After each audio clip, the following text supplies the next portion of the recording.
Hi, everyone. Welcome back to She Blurs podcast. Today's guest is Sabrina Van Tassel. And hi, Sabrina. Hi. Welcome to my podcast. Thank you so much for coming on and being a guest today. Well, thank you. Thank you for having me. And Sabrina is a filmmaker. She's known for over 40 documentary films since 2004. And today we're discussing one of her films called The State of Texas versus Melissa. So, can you tell our listeners a little bit about yourself? Yes, sure. So I've been an investigative reporter and a documentary filmmaker for the last 15 years. Like you mentioned, I directed about 45 of them, and mainly in the US. So I've been pretty much everywhere. I can say that I've been to almost every state in United States, which, not a whole lot of people can say. And I think my most important work to date is the state of Texas versus Melissa. I was assigned to do a documentary about women on death row about 3 years ago. And while I was doing that film, I met Melissa Lucio. And basically, my life changed. Mhm. I met her. There was very little things that had been written about her, Mhm. and I didn't know if I was going to be able to cover her story really because it was just so vague, and she was kind of not close. I mean, it was impossible to find her family. It was impossible to even find who her lawyer was. So I was just like, okay. And then when I met her, Mhm. right away I got that feeling that, this is not possible. This person cannot, have done what she's accused of. And not only that, I mean, it was just the strangest, 48 hours. Mhm. Uh, uh, because uh, I I went to meet her family down in Brownsville, Texas, which is a border town with Mexico. And they told me, oh, you're the first person in 13 years to come to us and ask us any questions about Melissa. And so I asked, I said, well, what about her lawyer at the Mhm. time of her trial? And they said to me, no, he never asked us any questions, and he basically did not care about us or about Melissa. And now he's working for the DA. And by the way, the DA is in prison. And I'm like, What? pardon me? Exactly. I'm like, what are you talking about? It's like, yeah, yeah, yeah, yeah. He's serving a 13-year sentence for bribery and extortion. Wow. Yeah, he was bribing judges, and he totally used Melissa's case to be reelected. And her then court-appointed attorney went to work for him right after the trial. So I was just like, what? What? Wow. Yeah, Yeah. when I was watching your documentary, I was like, there's no way. There is no way she murdered her daughter. There's no way. And I was like, I was doing research. Like I was looking up the judge and everything. Like you had me all investigating stuff and I was like, there's no way she did that at all. Like, and I'm a huge advocate against child abuse and don't there was no evidence at all. Oh, that's the thing. I mean, what attracted me, I mean, what basically drew me to speak to you is because you told me that you were a huge advocate, for, against child abuse. And so am I. I Mhm. did films where I basically it took me a year to do films, about child abuse. And I can tell you that, parents who are abusive, Mhm. they don't happen to be abusive one day when they wake up in the morning. That's not Right. the way it happens. That's not the way it goes. Okay? You don't become a psycho one day. Okay? Right. Melissa had, I mean, she gave birth to twins while she was in prison, but, she had basically 12 children before Mariah.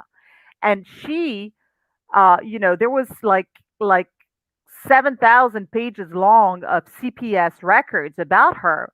And Mhm. not because she was abusive at all or violent. I mean, there was no sign of violence, you know, that had anything to do with Melissa. I mean, she was never violent, but just because she was being neglectful because she had too many children and they lived in poverty, so Mhm. she was scrutinized by CPS, and Yeah. not once did they say, that child looks like he's being violented, or there was a report that the mom is being physically abusive. Mhm. Nothing. The only thing that they would say was that she was actually too lenient, and Mhm. she wasn't disciplining her kids enough, and that the children were could be left unattended, or there was just no running water, or not enough food, or I mean, all these things. Mhm. So, and then I met every single one of the kids, almost. I mean, it's not true. I didn't meet the youngest ones. I didn't meet the one that were, 3 or 2 or whatever, at the time. I met her oldest kids, the 5 older children, and and then I met Bobby, and I spoke to or through Messenger, or I spoke on the phone to some other children, and none of them ever said to me that their mom was violent towards them. Yeah. None. Because usually they'll be like, our mom hits us. Like, straight up tell them, our mom hits us and does this. And they didn't say that at all. So I They did it. And even the ones who are against, I mean, there's the kids now, I mean, there's two sides. don't. There are the older children who basically will say, our mom, has never done anything, and, we never witnessed, nobody ever saw her be violent, towards Mariah. Nobody. I mean, that just, can you at least give me one person who Mhm. saw her being violent towards Mariah once? No. Mhm. And even the kids who are against her, because, there's Alexandra, who was known, one of her daughters was known for being abusive Mhm. towards Mariah. So she is close to another daughter, Mhm. who's named Selena, and to another brother. And even they, I mean, even though they want to defend their sister, and I understand that, they'll say, "Oh yeah, my mom was abusive." I said, "Okay, how? How so?" Well, um, she would ground Mariah. So I'd say, "Okay, how?" Oh, she'd put her in the corner. That's Okay, not that's abusive. being abusive. That's not Mhm. being abusive. Or she was forbidden to get out of the bed. Okay. But did you see her? Did you witness her, uh, you know, hit her? Mhm. No. Yeah. Okay. So you're telling me she was abusive, but you never saw your mom hit her. Okay. That doesn't make any sense, Yeah. especially not with the kind of type of bruising that she had on her body. Mhm. And so, and the thing is that, Melissa was never alone. Mhm. She lived in a shoebox with her Mhm. children. I mean, there was just no way that Yeah. something like that could have happened and Exactly. nobody saw anything. Exactly. And I feel like the CPS and I feel like the judges and all the lawyers, I feel like they half did their job. They did not thoroughly investigate. If they did, she would not be in prison. Like, I felt like they half did it, and Let they, me put I it felt in like they, another way. yeah. If she was a white, Mhm. wealthy woman, she would never be where Mhm. she's at right now. Exactly. Melissa's where she's at because she's brown Mhm. and she's poor. Yeah. And she did not have any investigation whatsoever. Mhm. They arrested her at 7 p.m. Her daughter had just passed away, and she was charged at 3:30 a.m. in the morning. So, Wow. And then when I was reading your documentary, like they didn't feed her or anything, and then they was basically accusing her of murdering her daughter, and She ever admit to it? She never said I killed my daughter or anything. Never, And never. they. Till the end. And you can see in the film that she's like half sleeping. She's Mhm. exhausted. She didn't get a glass of water. She couldn't eat anything. And there's like 5 or 6 guys on her. They Wow. are taking rounds and be saying, we already know what happened. We already know what happened. Just you have to admit to it. We know. Oh, you're saying you didn't do anything, but your child, in the other room said, they're basically lying to her. Mhm. And at some point, she took responsibility for what happened. I think as a mother would do. She kept Mhm. saying, "I'm responsible for it. I'm Mhm. responsible." And then they ask her a question like, "Why did you do it?" And then she'd be like, "Well, frustration, I guess." Mhm. She kept saying, "I guess," because she Mhm. doesn't know what to say, basically. And they wanted to hear something. And so she basically said to me, and you can see that in the film, that at some point she just gave up, and it was like, okay, I'm responsible for the bruising. Mhm. And I'm responsible. That means a lot of things. I'm responsible for this life that my Mhm. children, were living. I'm responsible for, having a history of drugs. I'm responsible for being poor. I'm responsible for not, uh, basically taking care of my Mhm. children and monitoring my children Mhm. better. Yeah. I think that's what she's saying. And plus, I mean, she wanted it to end. I mean, there are so many. People need to understand that, a confession doesn't mean anything. Right. Uh, they know exactly how to do it. You saw in the film, I mean, all those police officers and the Texas Ranger, they all had guns, and, they were very threatening. And Melissa had never been arrested before. Mhm. She's someone who doesn't know, how to, she doesn't, yes, they said to her, you could stop the interview anytime you want, but she doesn't understand the concept. Yeah. Same thing happens to me, and after 5 minutes, I'm like, no, I want Mhm. my lawyer. No way. Yes. Yes. Because they didn't have anything to hold her on. She could have said, I want my lawyer. You don't have anything on me." So, yeah. Exactly. Exactly. So imagine this. She's on death row, yet no one has ever seen her. There's no witness to a murder. None, whatsoever. So, I mean, what evidence do you have Exactly. aside from having a dead baby, with bruises? Right. There's a dead baby with bruises. That's the only thing. And Mhm. then they get a confession. Well, a half confession, basically saying, I'm responsible for the bruising. And that's all they have. But that doesn't matter because, in the 4-day trial that, she had, the first day those jurors came in, she was already guilty the first minute. She was there. She was sitting. She was guilty for being Hispanic. She was guilty for having too many children. She Mhm. was guilty for being poor. Mhm. People, and it's funny because the film attracts all kinds of reactions, right? I mean, especially now it's on Hulu and people see it, and I get, I read Mhm. the trends and the feeds, and basically some people are just like, oh, she's guilty from having too many children. That's it. But That's the great. thing is, that's not what she's accused of. She's Mhm. not accused of, having too many kids. She's not accused of being a drug addict. She's accused of murder, and she did not do what Right. she's accused of. And so that makes the entire difference. People want, they take sided like, the world is, black or white. It's not.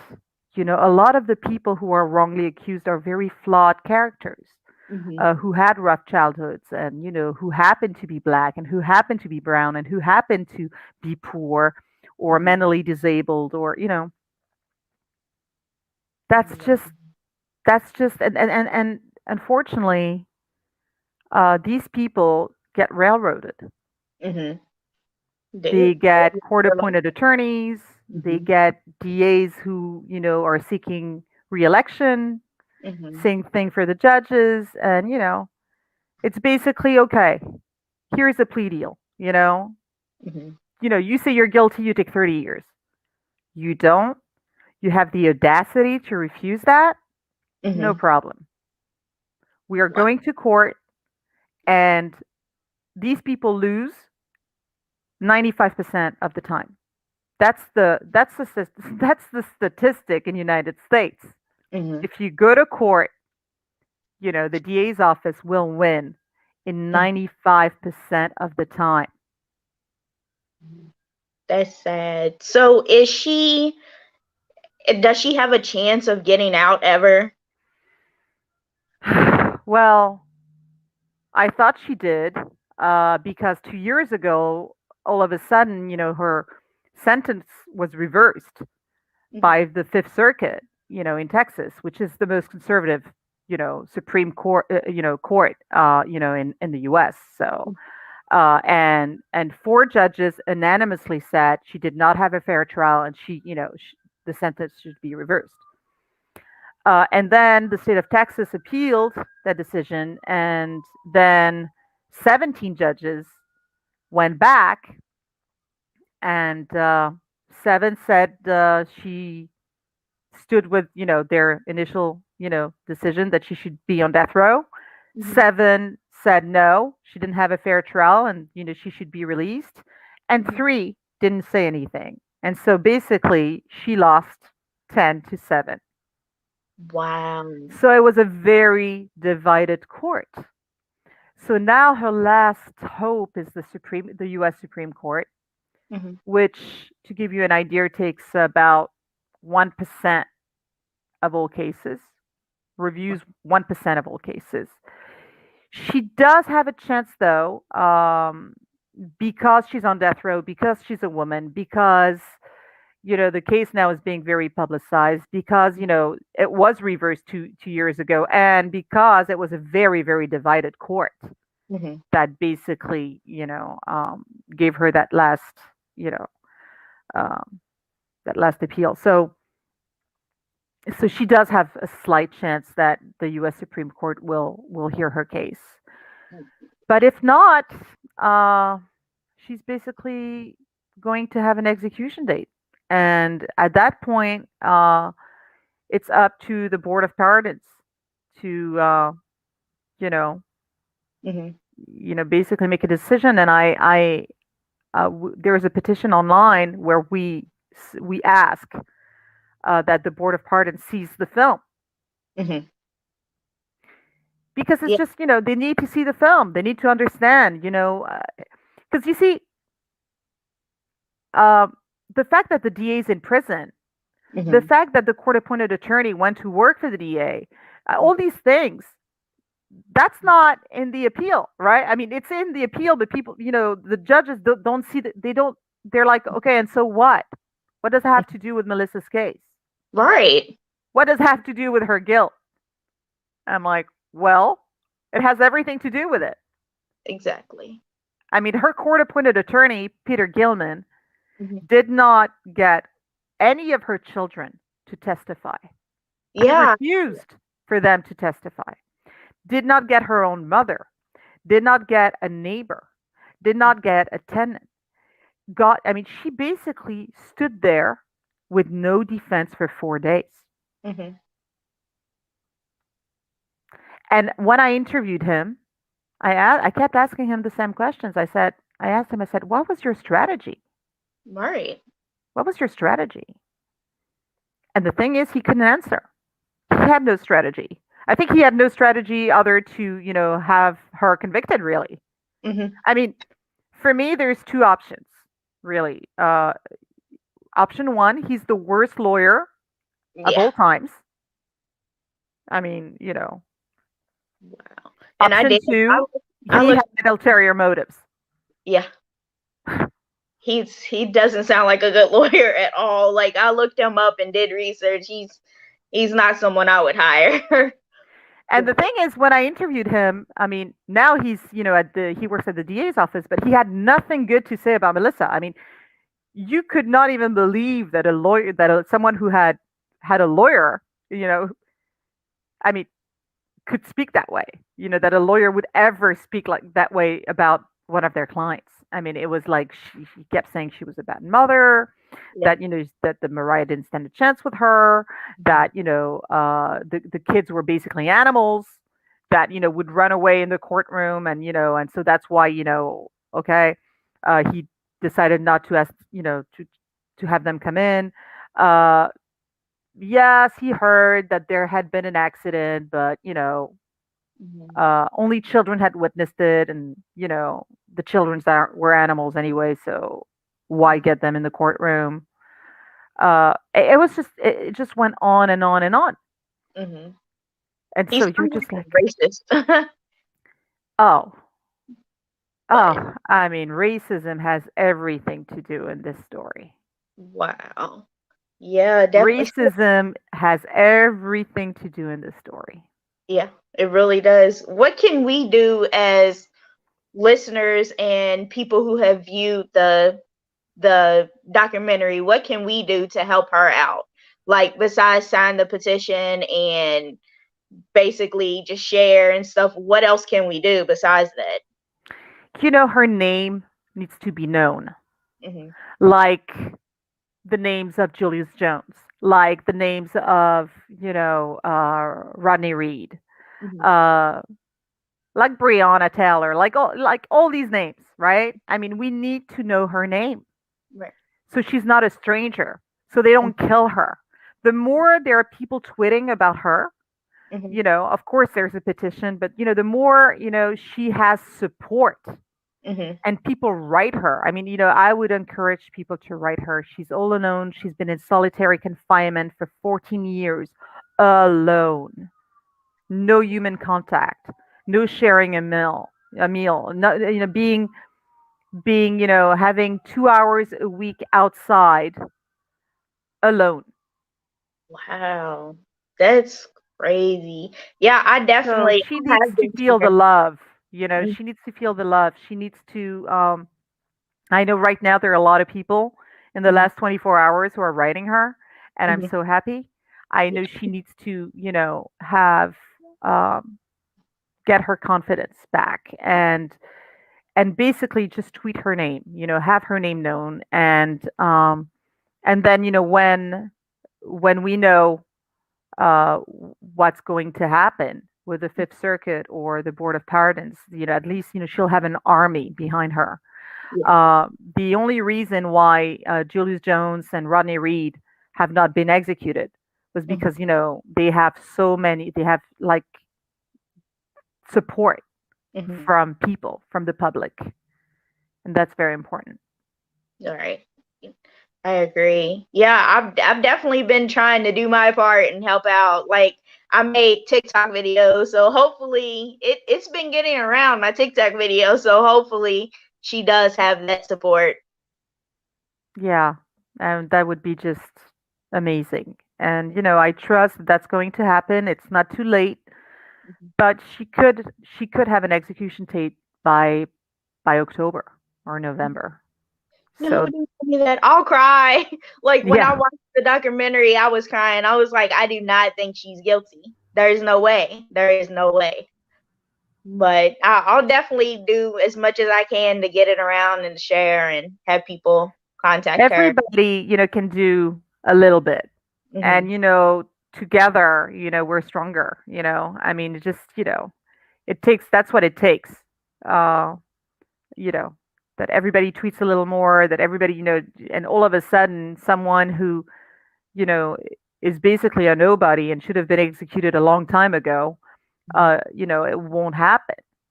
I'm Right. very I have a lot of faith in me. It's just incredible, how really the universe has helped me Hmm. do this film, and the film just won 7 awards, have been selected in over 20 film festivals, is being released all over. It's being released in Europe. Hmm. It's just all over, and so I have faith really that her story will be out, And I hope, actually, my biggest hope is that that story doesn't belong to me anymore. I want to pass on this story, and I want you guys to Hmm. pass it on, and just to, you know, Yeah, definitely. I want to thank you so much, Sabrina, for coming on here and speaking about the documentary and for sharing your thoughts. well, thank you so much for having me. Thank you. You have a great day. Okay, you too. Bye bye.